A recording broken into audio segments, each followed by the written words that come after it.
This is Land of Havilah, Job 20. Zophar spoke in chapter 11. He said Job deserved worse. He'll speak for the second and last time in this chapter. It'll be another warning directed to Job about the fate of the wicked. Verse 1. Then Zophar the Naamathite answered, Therefore do my thoughts give answer to me, even by reason of my haste that is in me. I've heard the reproof which puts me to shame. The spirit of my understanding answers me. Comment Zophar says, I feel a sense of haste or urgency to answer you, Job. I heard you putting me to shame just now. Since I'm a man of understanding, I know exactly how to answer. Speaking of the wicked, Zophar says, verse 4, Don't you know this from old time, since man was placed on the earth, that the triumphing of the wicked is short, the joy of the godless but for a moment?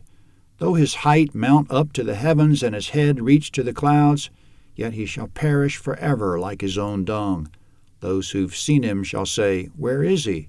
He shall fly away as a dream and shall not be found. Yes, he shall be chased away like a vision of the night. The eye which saw him shall see him no more, neither shall his place any more see him. His children shall seek the favor of the poor. Comment Zophar says the wicked man's children won't get any respect even from the poor. Still speaking of the wicked man, verse 10, His hand shall give back his wealth. His bones are full of his youth, but you shall lie down with him in the dust. Comment, that's also translated, his bones were full of youthful vigor, but that vigor will lie down with him in the dust. NET Bible, verse 12. Though wickedness is sweet in his mouth, though he hide it under his tongue, though he spare it and will not let it go, but keep it still within his mouth, yet his food in his bowels is turned, its cobra venom within him.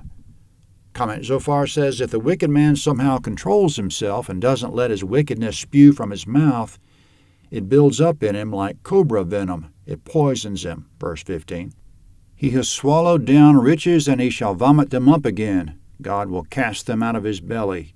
Comment Zophar says the wicked man isn't able to hold on to his wealth. Verse 16. He shall suck cobra venom. The viper's tongue shall kill him. He shall not look at the rivers, the flowing streams of honey and butter. That for which he labored he shall restore, and shall not swallow it down. Comment Zophar says the wicked man will have to give back what he earns. He won't be able to keep it for his own benefit. Verse 18. According to the substance he has gotten, he shall not rejoice, for he has oppressed and forsaken the poor. He has violently taken away a house, and he shall not build it up. Because he knew no quietness within him, he shall not save anything of that in which he delights. Comment Zophar says the wicked man has no inner peace, therefore nothing he acquires will make him happy. Verse 21. There was nothing left that he didn't devour, therefore his prosperity shall not endure. In the fullness of his sufficiency, distress shall overtake him. Comment Zophar says even on a good day the wicked man's distressed. Still in verse 22. The hand of everyone who's in misery shall come on him. Comment the wicked man is a misery magnet. Verse 23. When he's about to fill his belly, God will cast the fierceness of his wrath on him. It'll rain on him while he's eating. Comment just when he thinks he's had a little luck, his luck evaporates. Verse 24. He shall flee from the iron weapon. The bronze arrow shall strike him through.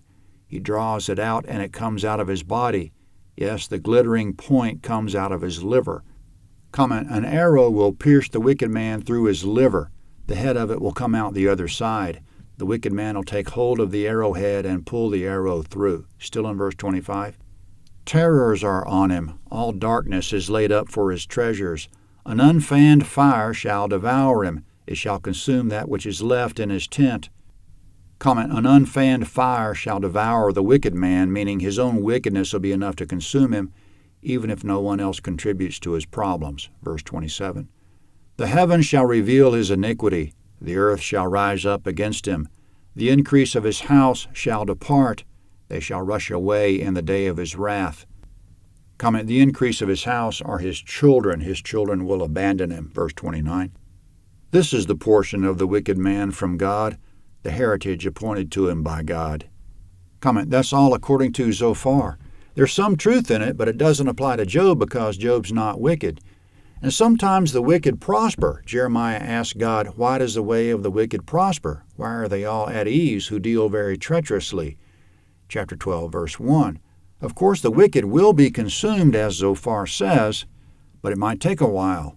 God let Sodom prosper for a long time before he consumed it.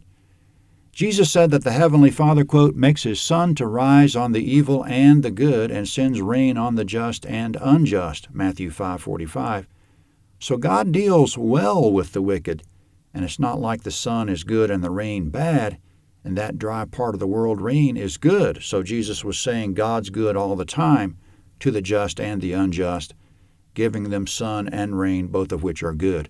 Job 21 is next.